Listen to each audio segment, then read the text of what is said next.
So the Galaxy Tab A9 Plus is replacing or is the new updated version of the Galaxy Tab A8. And today we're comparing them to see what's different, what's better or worse, and has the A9 Plus been upgraded enough? So let's go ahead and get started.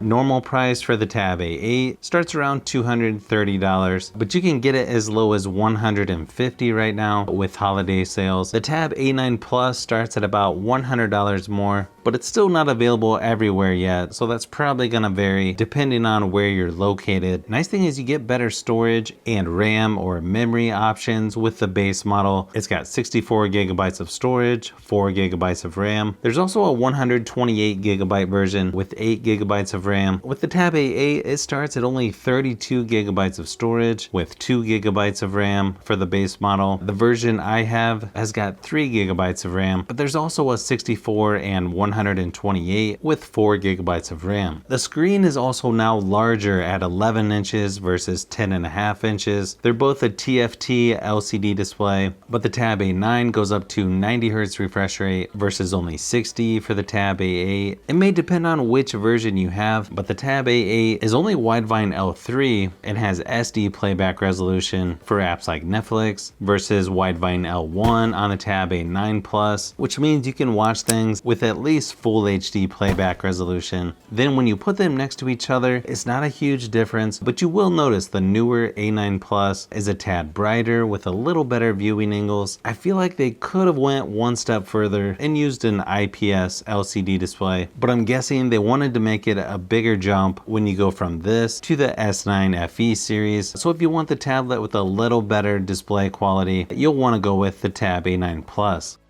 Now you would think with the newer technology in the A9 Plus, it would have better battery life, but when I ran my typical battery drain test, it actually lasted 1 hour less at only 6 hours versus 7 hours with the Tab A8. Just keep in mind, this is more of an extreme use test, so they both should have plenty of juice to get you through a day or so with mixed usage, even longer if you turn the screen brightness down. But if you want the tablet with better battery life, it's going to be the Galaxy Tab A8.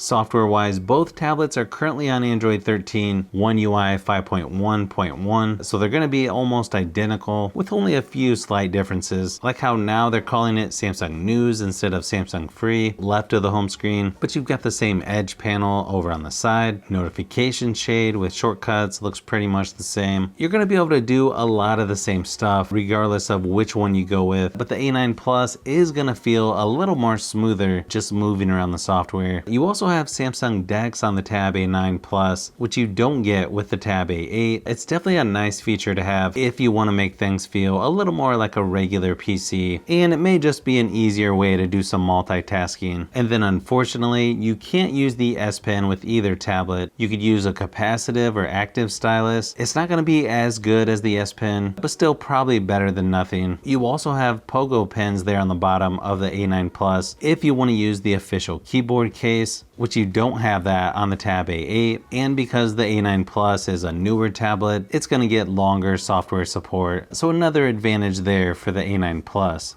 The Galaxy Tab A8 comes with a Unisoc Tiger T618 processor versus Snapdragon 695 in the A9 Plus, but because of the version that I have of the Tab A8 that only has 3 gigabytes of RAM, I can't run the Geekbench 6 app to see what the scores are. I can only compare it to the Geekbench 5 scores, but just moving around the software and watching how things load faster on the A9 Plus, it's pretty obvious which one has the better performance. It's not going to be flagship level or anything, but it's probably just good enough for most basic things and some multitasking. Sort of the same thing with gaming. The A9 Plus is going to load games a little faster and have slightly better graphics while playing games, although you can play games like PUBG Mobile and Asphalt 9 fairly smooth on both. But if you want the tablet with better gaming performance and just better performance overall, you'll want to go with the Galaxy Tab A9 Plus.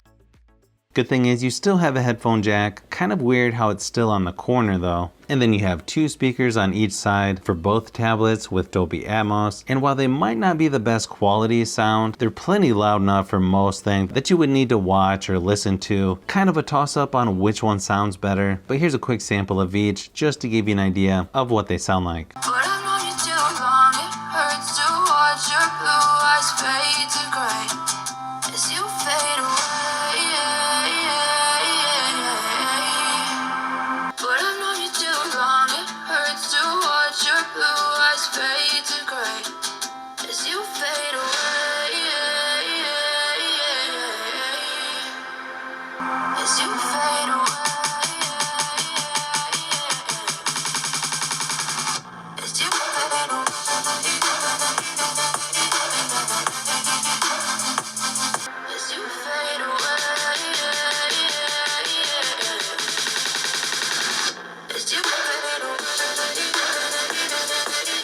Now, when it comes to cameras on tablets, they're usually not going to be the best, and that's the case with these. You've got an 8 megapixel on the back, 5 megapixel on the front for both tablets. I do feel like they upgraded the photo and video quality slightly over the Tab A8, but I would personally just use my cell phone because you can get much better results. Here's a quick sample of each just to give you an idea of what to expect.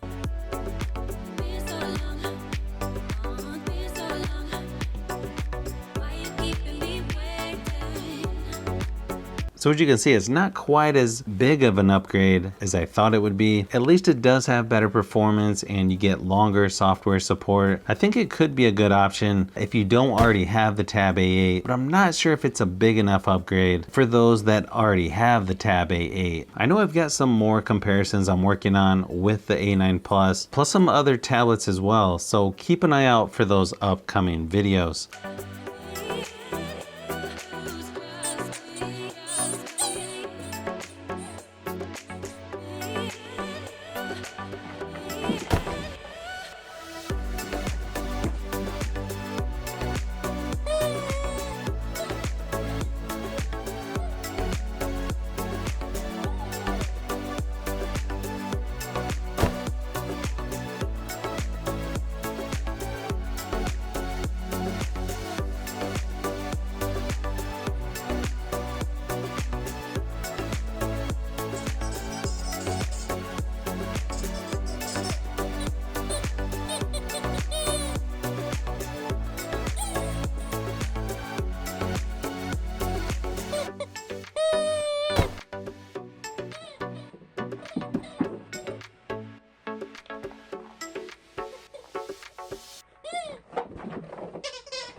So if you've made it this far into the video, you may want to say thanks by subscribing, and don't forget to give a thumbs up if this video was helpful. This is Brian from Fishbee Productions. Thanks for watching, and I'll see you on the next one.